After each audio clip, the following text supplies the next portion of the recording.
name is Renee Waddell. Today I have Mercedes Lander of the band Kittie. Luckily enough, she was able to take some time out of her busy schedule to be able to talk to me. Mercedes, I really want to thank you for taking the time out. And I know it's busy. You got new DVD album coming out. Uh, First off, just thank you very much for taking this time. Hey, don't even worry about it. It's my pleasure. Excellent. So I do have about 10 questions for you. Hopefully, nothing, no curveballs, nothing too. It's going to be philosophical. Let's talk about what you think about life or anything like that. So Okay. it'll be pretty simple. So you know, it's been 20 years, and Kitty has become really an iconic band that kind of helped break the mold for metal music, especially for females. Even though it wasn't maybe intended that way, but Mm-hmm. when you first started, did you think that your band would have such a lasting impact, and that Of course not. I mean, we were really super young kids, right? yeah, I started the band when I was 12, and it just kind of went from there. We didn't really expect to, have any of this happen, but it's actually kind of cool that it did happen. So, but yeah, we definitely didn't expect any of this. We come from a smaller town in London, Ontario, and we're not a part of like any big music scene or anything like that. Like the closest big city is 2 hours away. So, it's a little bit of a surprise for us, but obviously a welcome surprise, right? well, of course.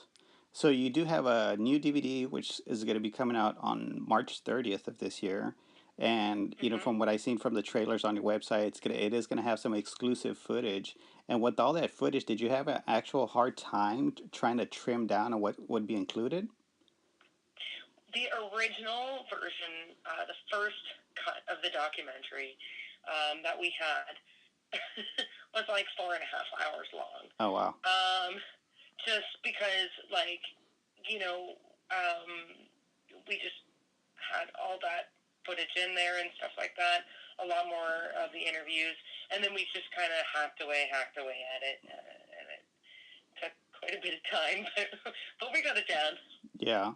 So what's the actual runtime that's left over now? Now it's 90 minutes. Oh yeah. Okay. Now, Yeah. would there be any possibility of having that, an option maybe later on down the line to be able to purchase like, the longer version? No, because that version doesn't really exist anymore, right? Oh, That okay. was like the first cut of the documentary. Just to us placing interviews and everything like that. But yeah, so far it's just the 90-minute version. Yeah.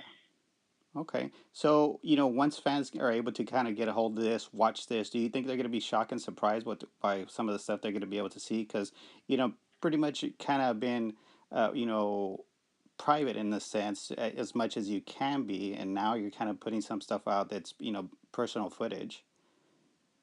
Sure, yeah. I mean, I know like the only people that have seen the footage are, um, you know, us and Rob. So yeah, I feel like it's definitely gonna um, maybe reveal a side of the band that people haven't really seen before. Um, so I'm definitely really excited to kind of see what everybody thinks about it. There's some stuff from the recording of Spit, older stuff. Um, there's a lot of footage in there, so which is kind of nice. So people will kind of get to see the progression of the band and stuff like that. And we recorded everything. We always had a video camera on us, Yeah. and it's kind of strange that get we didn't get to something like this earlier because we do have so much footage, right? Yeah. Well, maybe there'll be a part two. Oh, you never know. At least an idea. So, during all these years of playing with Kitty, you mentioned, you're recording your performances and stuff. Was there any bands, or I'm so not bands, but any songs in particular that you just love playing even after all these years? Um, yeah, of course.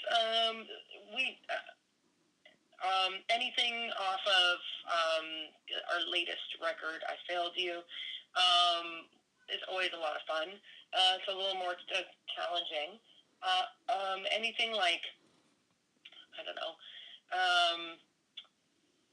I'm just trying to think of something like that's like really, really out there. I love playing "Sorrow I Know." I've got so many favorites though. When we played that show in October, I think pretty much every song that we played I liked. So it's definitely a lot of fun, and you know those songs are my babies anyway. So Yeah. I'm always gonna enjoy playing them. Yeah, and since you did mention, that one show that you had in October, is there any chance of a 20-year tour? Um, I don't know about a tour.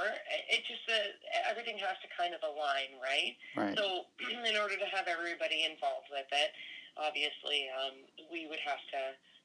There would be a lot of planning involved and stuff, and the timing would have to be right. So maybe. Yeah. And if you did tour, if there is a possibility, is there any bands in particular that you would like to tour with again, or maybe some of the newer bands that are out that you would, kind of be interested in touring with?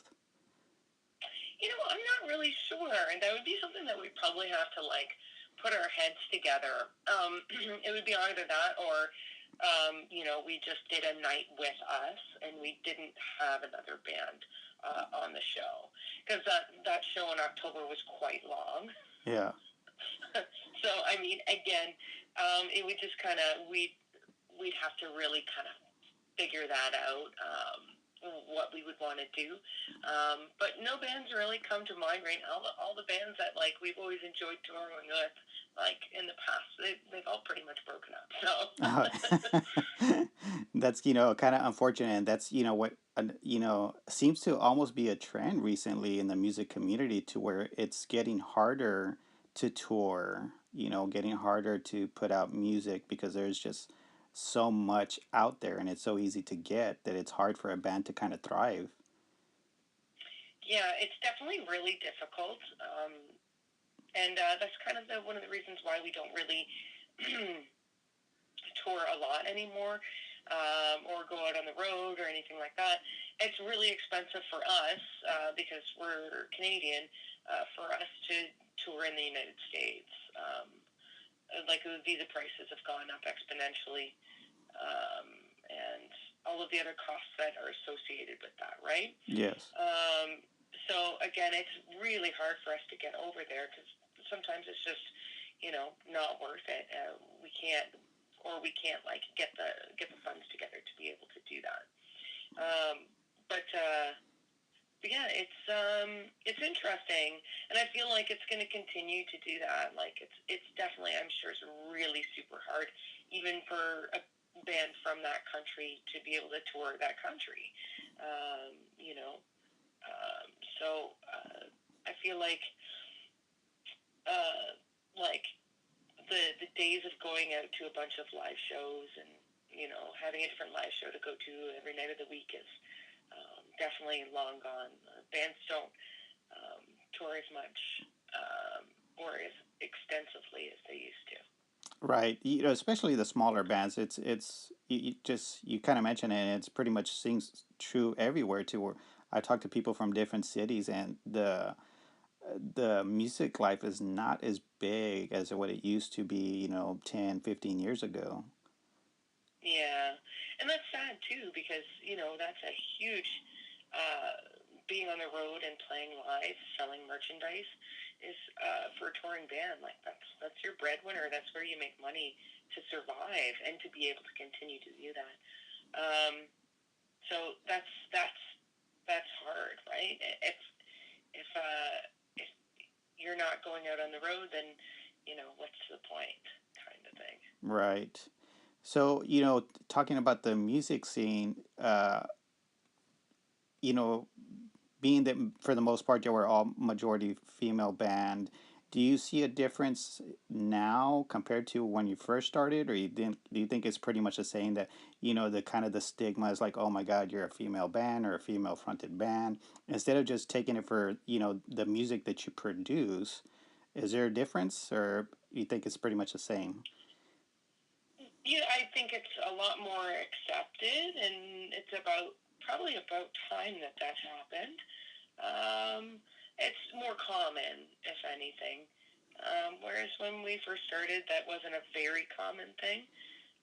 But again, like it just is one of those things that it seems like things are progressing in the right direction, and I feel like once it's a more commonplace, and people don't point out the fact that there's a girl in the band, or don't even notice it, and really appreciate it for the music.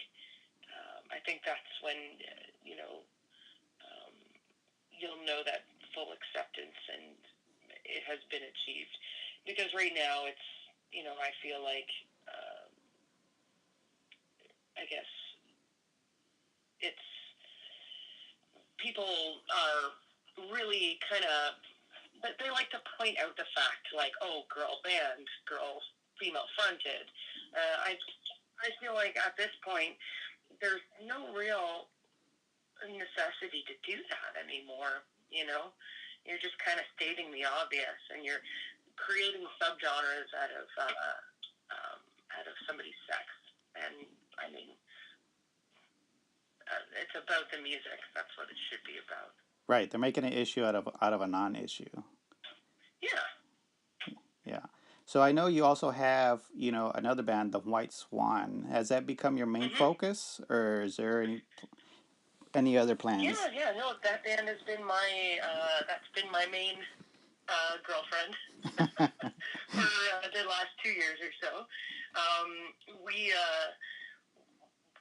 actually right now we're supposed to be playing a show in Toronto tonight, but it's snowing pretty bad, so I don't know if we're gonna make it. Oh yeah. Um, but yeah, White Swan has been doing very well. We're gearing up to put a third EP out. We usually like to put out 1 to 2 EPs a year, like just short little guys, like 3 songs, kind of that way we can get them out really fast and efficient. And there's no real point in doing a whole album at Yeah. this point in the game with the band. But yeah, we gig a lot. We just got out of the studio. We're doing a compilation for um, it's a cover compilation with a bunch of other doom bands. So it's called Summer of Gloom. I think it's coming out this summer. Yeah. So we just got done that, I think, like a couple days ago. And yeah, so should be exciting. Yeah, for sure. And you mentioned EPs. When I've talked to other bands, because I also do photography, at concerts, and I've talked to some of the musicians, they even mention about moving or transitioning to just putting out EPs. Whether if Yeah. it's every few months or every 6 months, because what they've mentioned, and maybe something that you see too, it's you kind of have to be out there, or your music has to be out there kind of at a constant stream. Otherwise, people forget about you. Yeah. Well, I mean, the internet is definitely kind of plays into that a lot. Like, it's all about the flavor of the month and stuff like that. And if you don't, you have to continuously put out music and stuff like that in order to really kind of maintain or continue to capture people's attention or hold their attention even. Yeah. So yeah, we find that EPs just kind of work for us. We do one every 6 months or 7 months and put it out, and it works for us. And it's cost effective as well, right? Yes, of course. So another thing too, I guess, on albums, rumors or a possibility of a new Kitty album. Yeah, I mean, Morgan and I are always like thinking about it, Yeah. and we've got lots of ideas and stuff like that. It's just we have to. Again, it would be difficult for us to do a tour and stuff like that. So we kind of want to think about that as well, right? Right. So the time will come when that probably happens. But right now, it probably won't. Like until at least we kind of know what's going on with this documentary and stuff like that a little more. So once that doc is out, then maybe we can start to focus on something else. Yeah, because I guess with the documentary, there's also going to be an album release of the music that's on there, Yeah, correct? it's a live album. Yeah. So we went back into our archives. Like we recorded um, a lot of live stuff, like audio.